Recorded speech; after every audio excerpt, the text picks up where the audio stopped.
Hello my friends, in my videos I rarely touch the topic of Iranian war because first of all there's the ceasefire and second, negotiations are ongoing. We have lots of the conflicting information published in media and by officials themselves, including Donald Trump. So it's kind of hard to comment all of that stuff because the next day or in a few hours the information may change abruptly, rapidly to completely different direction.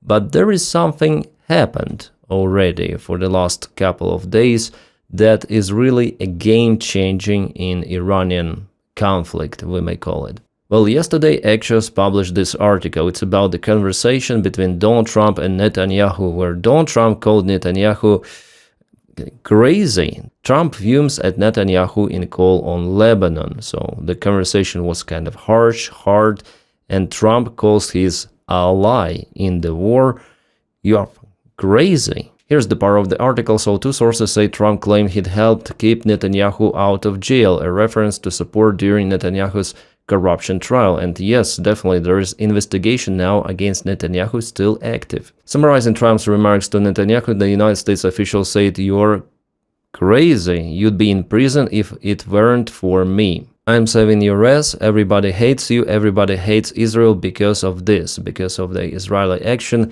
I guess partially in Gaza and of course in Lebanon. The policy of Israel is basically to carpet bomb all of the settlements, all of the buildings in the southern Lebanon at least, and they were up to start bombing Beirut, the capital of Lebanon." A second source briefed on a call said Trump was pissed and at one point yelled at Netanyahu, "What the fuck are you doing?" So similar attitude, yeah.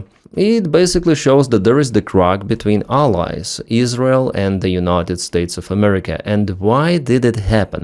Well, first of all, Iran said that because the military action continues in Lebanon and the ceasefire that was agreed before is not fulfilled, so we're not gonna unblock the Strait of Hormuz and we're gonna freeze our negotiations with the United States. And to somehow save his checkmate situation, Donald Trump pushes not Iran, not Hezbollah, he pushes his ally, Israel. Reminds me something. Well, basically Donald Trump pushes whom he thinks is better to push without any sort of the harsh circumstances for him. And if it is his friend Bibi, so let it be. So yesterday Iran has suspended all negotiations and tax exchanges with the United States through Pakistani mediators. Iran cites Israel's operation in Lebanon as the ceasefire violation, saying Lebanon was the precondition for the deal. So Iran dictates the behavior of the United States president relative to the ally in the war against Iran, Israel. Wow. No talks until Israel withdraws from occupied areas in Lebanon and halts operation in Gaza. And it seems like Donald Trump is successful here, because Israel officials, including Bibi himself, they stopped the operation and they were up to bomb Beirut. They cancelled that. But at the same time, the southern Lebanon, there were some of the strikes still of the Israeli army, however, less intense than before. Iran and the resistance front are now planning to completely block the Strait of Hormuz. Additional front, including Bab el-Mandab Strait, may be activated. The deal was 95% done, just collapse Iran, walk away, source Tasnim News. Yes, definitely it's like that. Also, there are some of the rumors about the resignation of Iranian president. He decided to do it himself because the power in the country is not controlled by president, parliament. It went fully to RGC, the most unhinged, the most militaristic part of regime.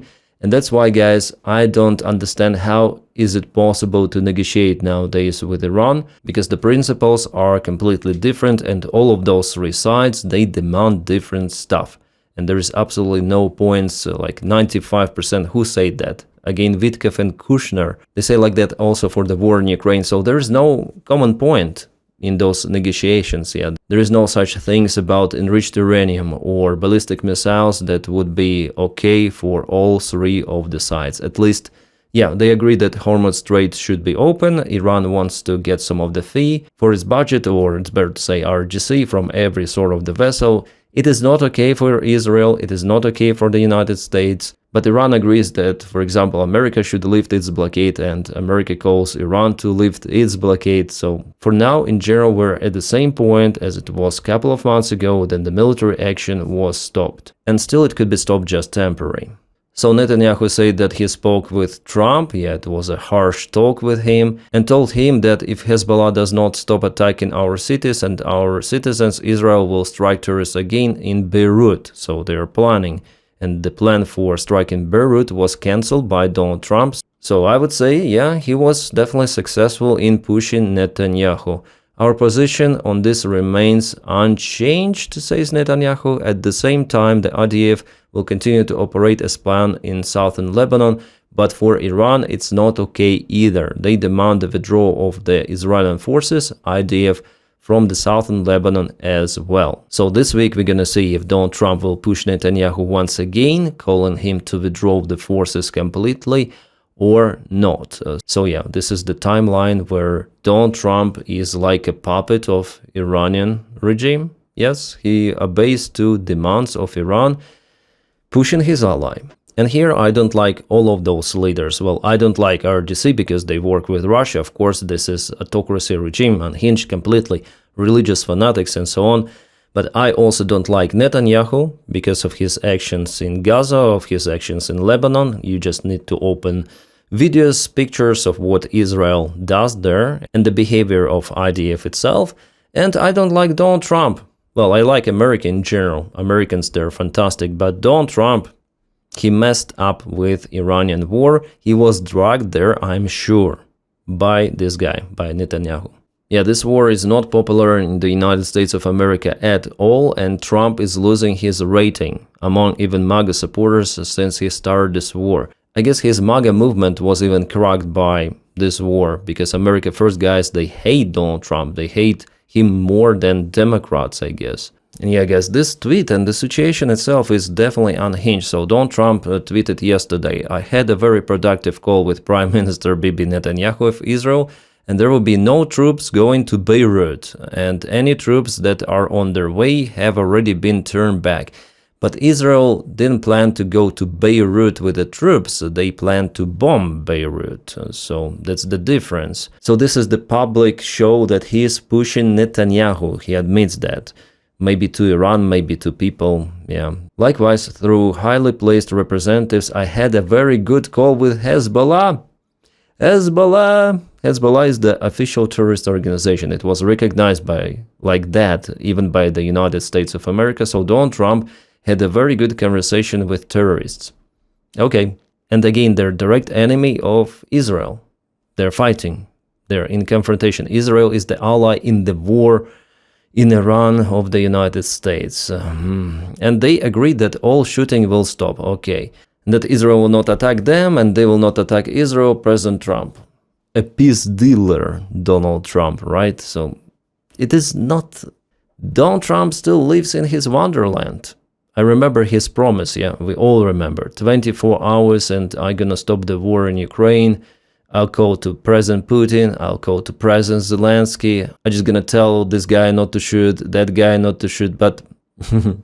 This is not a wonderland. This is not a fairy tale. And Donald Trump, maybe he has some of the authority. Yeah, after all, he's the president of the United States. But he doesn't have the total influence, total control over the other countries, like even Israel, Iran, Ukraine, Russia. No. And he is not a god to stop wars just like that. No, it is not happening, but he still believes that he is capable to do so just with his personal conversation, without this deep diplomatic work that requires efforts, time, and the competency, which Donald Trump's administration is in lack of. And they lay off lots of the officials from the diplomatic sector, and yeah, it's gonna be kind of hard to negotiate something with Iran, if not possible. And it really shows that Donald Trump isn't desperate right now. He wants to exit the war he started together with Netanyahu, but how to do it, no one knows. And if we listen to American officials, the best variant is to return back to what it was before the war. No one even tells about the change of Iranian regime, human rights for locals, no. They want just Strait of Hormuz to be open. And of course, in the best case, to take the enriched uranium of Iran. But Iran is against that, and they're unable to agree. The deal, by the way, was agreed, as they say, by 95%, until Donald Trump intervened into it at the very last moment. He proposed some of the points to Iran, extra points, probably in reference to enriched uranium, and Iran said we're gonna need 3 days to discuss that.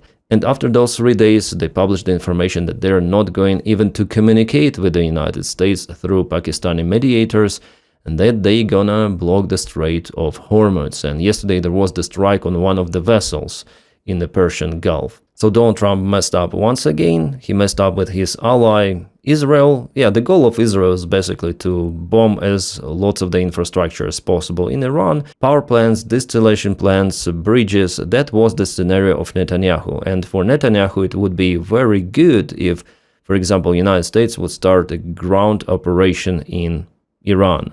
Not IDF, United States. The Israeli goal is to destabilize Iran, and if multiple casualties from the American side are needed for that, Israel is okay with that. After all, it is not the Israeli soldiers, and for Netanyahu it is profitable. And if it is a Libyan scenario in Iran, like some sort of the civil war, it would be great for Israel. So we are at the situation that sometimes strikes are happening. Yeah, it's not the full-scale ceasefire. And also, allies are not really allies. Everyone wants to achieve its own goals. The Hormuz Strait is still being blocked, and yeah, no one knows what to expect in the future. But I don't have like very positive scenario for this partially frozen war. Yeah, from the latest, the Israeli defense minister commented that there is no ceasefire inside Lebanon, and the IDF continues its operation against Hezbollah. Yeah, so maybe after all, Donald Trump was not that successful. Well, about the strikes on Beirut, if this operation was definitely planned by Israel and Donald Trump stopped Israel from attacking Beirut, maybe he was successful there. But the operation against Hezbollah is ongoing, and for Iran, it is no go for the further negotiations with the United States of America. And we know this theory about Epstein files. I'm not calling it even a conspiracy theory, because it could be just a theory judging on the scale of the Epstein scandal. And definitely Donald Trump was involved in something connected to Jeffrey Epstein. We don't have the robust evidence because DOJ haven't yet published those and probably will never publish because very powerful people are involved, including the current president. But Israel may have the access, according again to that theory. So if that is correct and Donald Trump continues to push Netanyahu, we're gonna see one more spiral of the Epstein scandal. So partial confirmation of the theory, we're gonna see. Yeah? For now, maybe nothing will be leaked in the coming week, but if Donald Trump would call Netanyahu names once again, maybe we'll see some of the new scandal. Yeah, again, if that theory is correct, sometimes we might have the partial confirmation of those checking out different factors. Alright guys, that's all what I want to tell in this video, and stand by for Ukrainian update today. Please support my job on Patreon, the link for it is in the video description right below, or join membership of YouTube channel by pressing button join. Obviously if you can, if not, just press like and subscribe for the channel. Well, do it anyways. Like and subscribe, it's very important. My friends, I wish you all a peaceful sky wherever you are, and have a great time.